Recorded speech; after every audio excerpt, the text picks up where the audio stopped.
Mr. Birdie, members of the board, we do have several items for board discussion this evening. Our first item is the 5-year forecast. This time, I'll turn it over to Ms. Lane. Thank you. Mr. Birding, members of the board, we typically present our forecast twice a year in November and May, and I have to say tonight, I like being face-to-face versus in May when we had to do that over Zoom. It was a little more difficult to try and present this, so hopefully technology will work tonight, and we'll have a better understanding of where we stand with our finances. Purpose of a forecast, for those of you that have not seen one of these presentations, is to engage the board and the community in our long-range planning and discussions of financial issues for the district. It also serves as a basis for determining the school district's ability to sign what they call the 412 certificate. And it also provides a method for the Department of Education and the Auditor of State to identify school districts with potential financial problems. I'd like to review where we ended last year, because it did actually improve from where we thought it was going to be. I guess you could say that's one of the positives that came out of the shutdown for us, is that we didn't expend as much money. So we actually were projected to spend more than we brought in, but we actually ended up on the positive by about $1.1 million. So our ending cash balance as of June 30th of 2020 was about $60.5 million. Our revenue breakdown for this year, we're projecting about a $96.4 million revenue stream. And as you probably have seen, this graph doesn't change a whole lot over the years. Majority of our money comes from property taxes at 47%, and our state funding at about 34%. So 82% of our revenue comes from those two sources. And I'm going to try to focus just on those two sources tonight. Property taxes, we as a district have a total valuation of property of about $1.5 billion. We had projected that collections may drop because of the pandemic, but we did not actually see that. In fact, they actually increased over last year a little bit. So we've kind of adjusted those projections to show steady collections throughout the forecast period. There are some things going on right now. If you've heard from the county auditor, he's been in the newspaper a little bit here and there about this is a reappraisal year, and values have double-digit increases. These are estimates. These are not the final numbers, but according to the auditor's office, our residential and agricultural values will increase approximately 16%, and our commercial industrial values will increase about 11%. Now, some people will think that, wow, you're going to get a lot of money based on those values increasing. Unfortunately, that doesn't happen for school districts. There's a state law in place that prohibits the district, or all school districts actually, from collecting additional taxes after they've been voted in, a levy's been voted in, from increasing due to inflation. And that, if you can recall Mr. Hare's, he was very disgusted, I guess, with House Bill 920 that was implemented in 1976. Mm-hmm. And that's still in place. So unfortunately, we will not receive additional funds from those values increasing. You may see changes in your tax bills up and down, but actually the district doesn't receive additional funds for that. So our projected property taxes for the forecast period, again, $45.4 million for this year is what we're projecting, and slight increases throughout the forecast are projected. State funding, another big topic that's been in the newspaper quite a bit lately. We also call it unrestricted aid, state foundation, state funding, it's all the same thing. Last year, as you recall, we received that 5% cut at the end of the 1920 school year. That amounted to about $1.6 million. That cut was still maintained for this year. And in May, we thought we may receive additional cuts, but thank goodness that has not happened, and we're hearing that it probably won't happen this year, so that's a good thing. We're projecting restoration of that 5% cut for next year. And then after that, flat funding. But there has been some a lot of discussion in the past week or two about the Fair School Funding Plan, or the Cupp-Patterson bill, and Billy and I are going to touch on that a little bit later, but I wanted to let you know that from all indications, the House looks like it will pass through the House, but it may have an issue when it gets to the Senate, and that's where things may fall apart, unfortunately, or change. So we are just, again, projecting flat funding after next year until we know exactly what's going to get passed or changed in that bill. The new bill also, I hope I'm not stealing Billy's thunder, when that funding is released, it is a phase-in period over 6 years. So even though you may see a big dollar sign possibly from a simulation, that doesn't mean we're going to get all that in 1 year. So we have to keep that in mind as they work through the process. So this shows that 5% cut for this year at $32.4 million, and then the 5% restoration next year, and then basically flat funding for the remainder of the forecast. So those are the two big categories that affect our district the most. Total revenues for the year, again, $96.4 million is what we're projecting, and then some increases, slight increases, for the remainder of the forecast. One thing I do want to point out, too, is casino revenue, which isn't a huge amount of money for us. It's about $500,000, was about 25% less than what was anticipated. They are saying that that is coming back, though, as more people get out and about. But that may change again, I guess, after some of the orders that are coming out now. But investment earnings, of course, are down based on investment interest rates.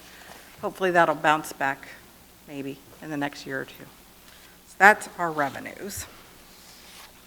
Expenditures, this year we are projecting about $106 million in expenditures. And again, the graph hasn't changed a whole lot over the years. Majority of our expenditures are in salaries and benefits. In fact, 74% is in salary and benefits. So speaking of salaries, the district did complete negotiations with both of our unions this past spring and summer. Those agreements are good for 3 years. In each of those agreements, the staff will receive 2.5% increases from fiscal year 21 through 23. And then after fiscal year 23, we are projecting 2% increases for all staff.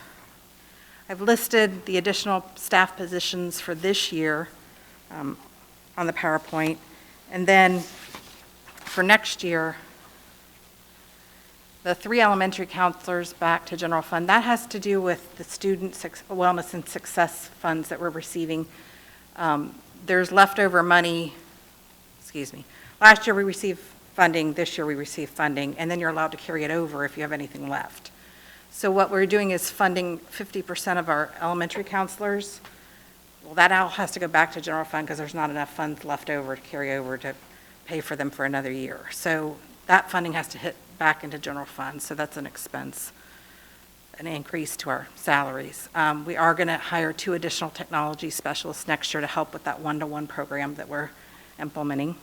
And then educational support at North, because North is not a Title I building. To make it equal amongst all the elementaries, we provide support there like we do at all the other elementaries that have Title I funding. And then for fiscal year 23, the other 3 counselors, the new counselors that we have, we were using that carryover funding for them. That is all back to general fund the following year. And after that, we do not have any additional positions added to the forecast as of yet. So our projected salaries for this year, about $59.3 million. And steadily, you see those go up each year due to those salary increases and staffing. So it amounts to maybe between 4% and 3.75% each year of increases. So typically, as salaries go up, insurance, retirement benefits go up too. We are projecting some increased unemployment costs due to the shutdown, and we are seeing some of those. Hopefully, $40,000 will be the maximum that we would incur for that. Medical insurance increases January 1 by 6%, which is still well below market trends. at this point. We're projecting an increase of 8% in fiscal year '22 and then 10% for the remaining years in the forecast. So again, I can't say enough how much the district gains by being a part of the Butler Health Plan and the consortium with all the other a lot of the school districts in Butler County and some in Hamilton County. I think that's really helped keep our premiums lower, as well as all our staff getting their wellness checks and flu shots and all that good stuff. So retirement and insurance, this year we're looking at $19.2 million, and again, steadily increasing over the life of the forecast because of those increases to insurance. I wanted to talk a little bit about the following category. Purchase services amounts to about 15% of our expenditures, but there's some big expenditures in there, and I just thought it would be good to bring those back up and tell you about some changes. So this year, many of you know we're completing that storage building and transportation building, so we need some paving done around there. We also have realized, excuse me, that the federal grant for IDEA for our special education funding is not going to cover all the expenses that we need to cover for our special education students. So there's about $93,000 that general fund is going to have to cover to provide services for our special needs students. We also have a new phone system that was purchased and a slight increase to our transportation maintenance contract. Okay, so next year, and this changed possibly about 3 o'clock today. Ed Choice has been a huge discussion point with districts, and we received notice today that there was a bill that was passed by both the House and the Senate that will change the possibility of us having Ed Choice affect our district, hopefully in a positive way, but it may not be permanent. So that's where, because the governor has not signed that into law yet, we are leaving the Ed Choice deductions on our forecast for now because it is law still. So best case scenario is that I can remove all that the next time I present this in May, and that will help improve our forecast a little bit. Again, in fiscal year '23, that student wellness and success grant monies, we are paying for our school resource officers using that money. That expenditure will go back to general fund.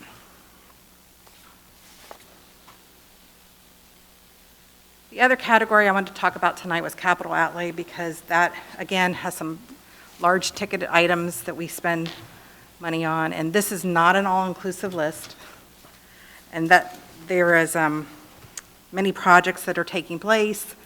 As you recall, in May, I think it was May, Mr. Penny presented our maintenance and facility plan, preventative maintenance plan.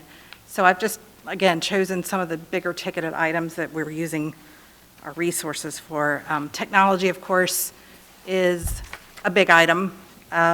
We did use our CARES Act fund for purchasing this year's technology. The $1.4 million that's on that list is actually last year's order that we didn't pay for until this year.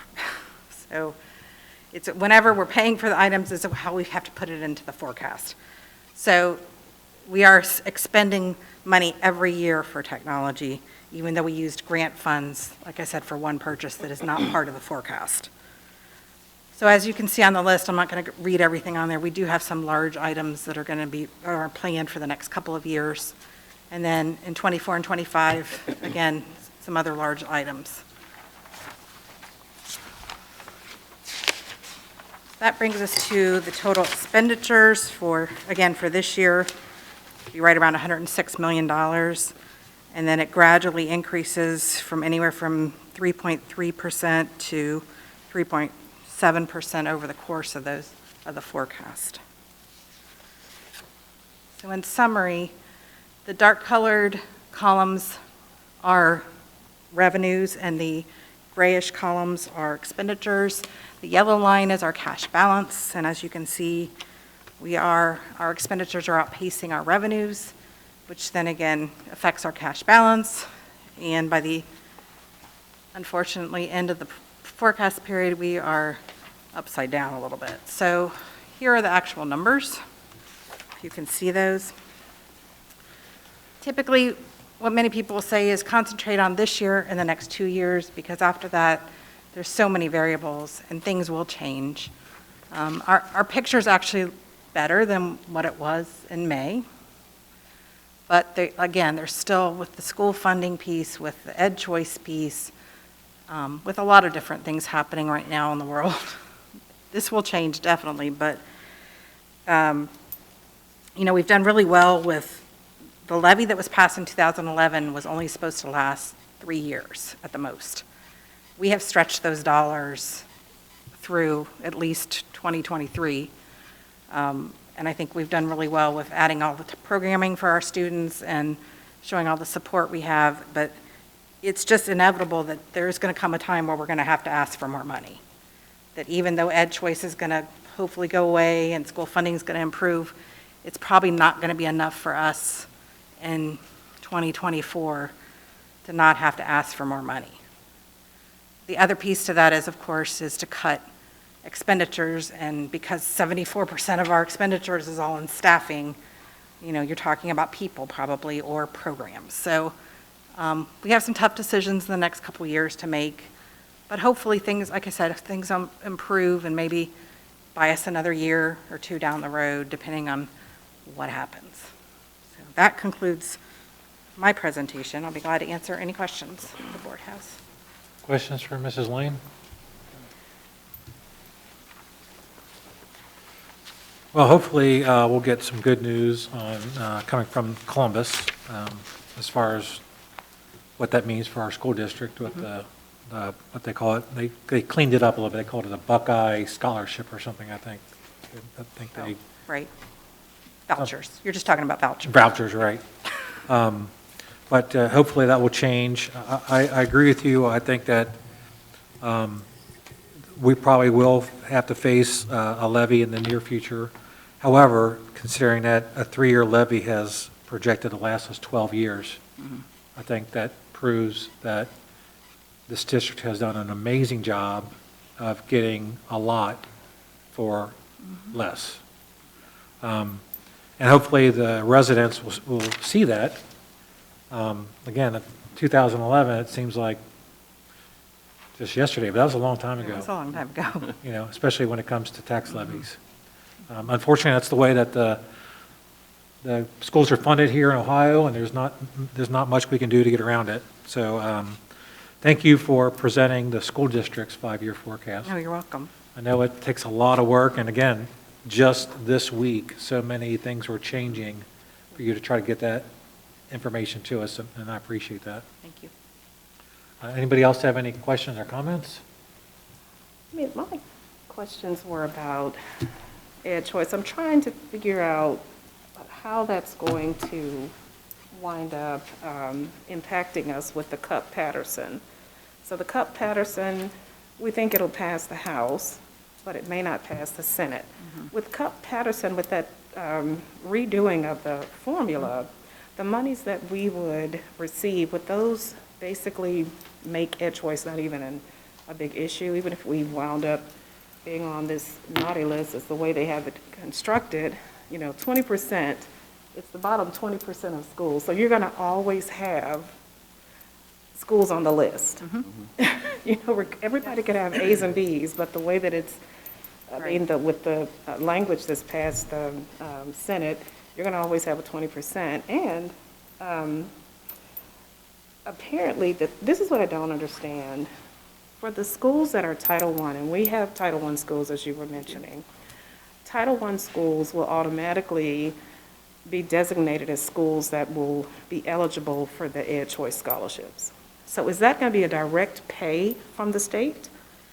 My understanding in the Patterson plan is that no deductions will be made from the school district to go to those other districts. So that's what happens now.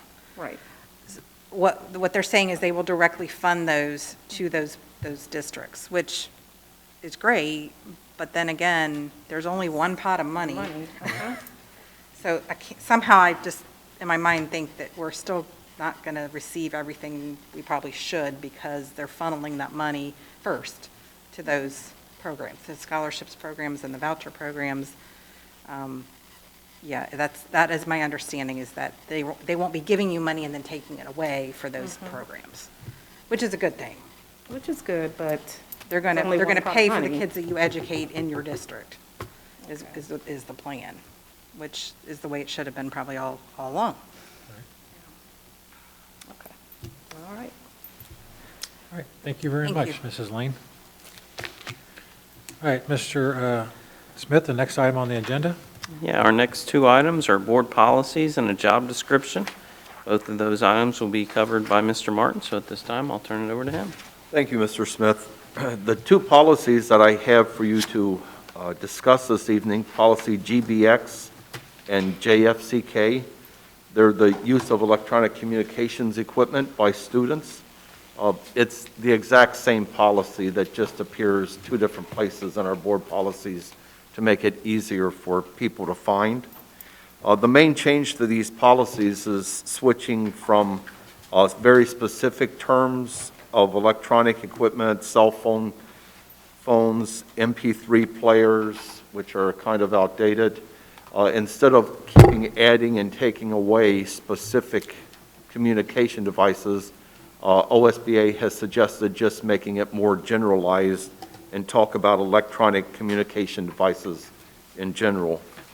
They've also added some language that will strengthen the policy.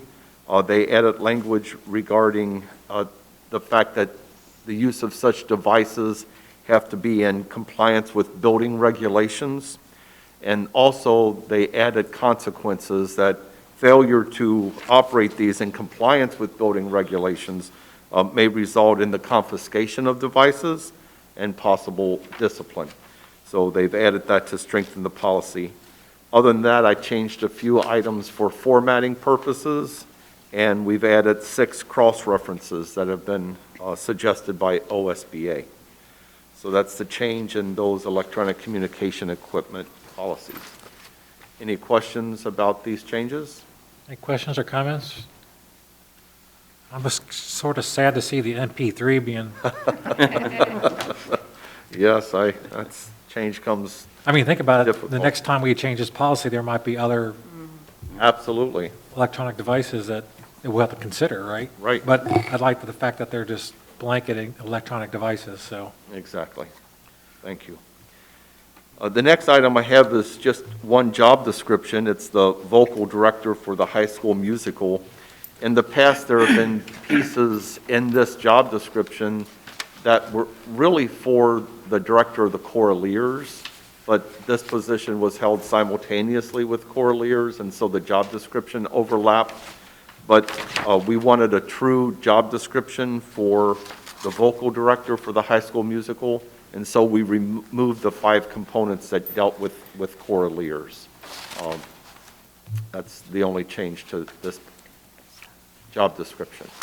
And I don't believe I have a copy of that in my, Yeah, I can't Packet. find it either. I'm Oh. searching and I know that you send it to us electronically, Yes. Not in- so that's okay, but we don't have a hard copy of it. I'll get copies to Okay. you or send it electronically or put it in your folder next time. Okay, that's great. Okay, All right. any other questions for Mr. Martin? Okay, thank you, Mr. All right. Martin. Mr. Smith? Yeah, our next item for board discussion is a student change of placement for second semester. Before I turn that over to Mrs. Aug, I just want to clarify, make a public statement that our model of instruction is not changing at this time. We are simply providing families with an opportunity to request a change of placement for the beginning of the second semester or third quarter. This is very similar to the process that we went through at the end of the first quarter. If you recall, I know it seems like it was 2 weeks ago, but we want to give families time to put some thought into it, and we also want to make sure we have time to prepare appropriately. So again, just to clarify, we are not changing our model of instruction. This is all about giving families the opportunity to change their placement. And Mandy, in a few minutes, Mrs. Aug will go over that in just a few minutes. But since we are talking about that, and I know that on our Facebook page, we put out a notice we were having a meeting this evening, and some folks just assumed that meant that we were having a big announcement tonight, and we really are not having a major announcement. But I did, since it came up, I would just like to say publicly that we are continuing to monitor the data each and every day in our buildings and our district. At this time, we are still not seeing spread in our buildings. We have seen just a few instances, but it has been extremely rare. So the number of positive tests has not been enormous at this time. Our major concerns are quarantines and staffing. And when we talk about staffing, I would just like to say that a lot of people think that when we say staffing, we are only talking about teachers, but it is much larger than that. Some of our neighboring districts have had to close, not just because of staffing issues with teachers, but also food service and bus drivers.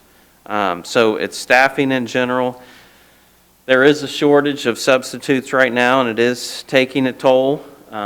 If you've talked to me, I say it every day, we are taking it one day at a time. And our goal is to stay in school as long as possible for our kids and for our families, as long as we can do so in a safe and responsible manner. So, and in conclusion, with those comments, just want to remind everyone everyone should be prepared to change on a dime. That's what we were told back in August, and that is now you are starting to see some of that come into play. And that would also include the possibility that not every school may be operating under the same model. That one school, depending on the data, may be on a hybrid model. One school may be remote, or secondary on one model, elementary on another. Anything is possible. If we want to stay true to our goal of keeping kids in as long as possible. So just thought I would share that information with the board and with the public. So at this time, I'll turn it over to Mrs. Aug so she can talk a little bit about change of placement for our families for second semester or third quarter. Thank you, Mr. Smith, Mr. Birding, members of the board. I would like to discuss the change of placement process for second semester. Starting tomorrow, November 20th, families will be able to request a change of placement for their students for the second semester, which begins on January 14th, 2021. As Mr. Smith mentioned, the process will be very similar or the same as we used to change placement from quarter one to quarter two. So it's a very simple form that needs to be filled out. Tomorrow, this form will come via a district remind message before the end of the day. And we'll follow that up by posting the form on the website and also having the buildings communicate the information to their families as well. Families who are happy with their child's current instructional model do not have to do anything.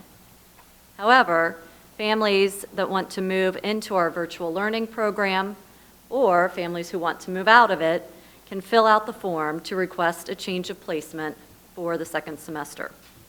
This form will be available until 5 p.m. on Friday, December 4th. We plan to fulfill as many of these requests as possible. I also just want to take a minute to tell our families, we want them to know that this will likely be the last opportunity to request a change of placement for this school year. We don't intend to do it for the third quarter, moving into the fourth quarter.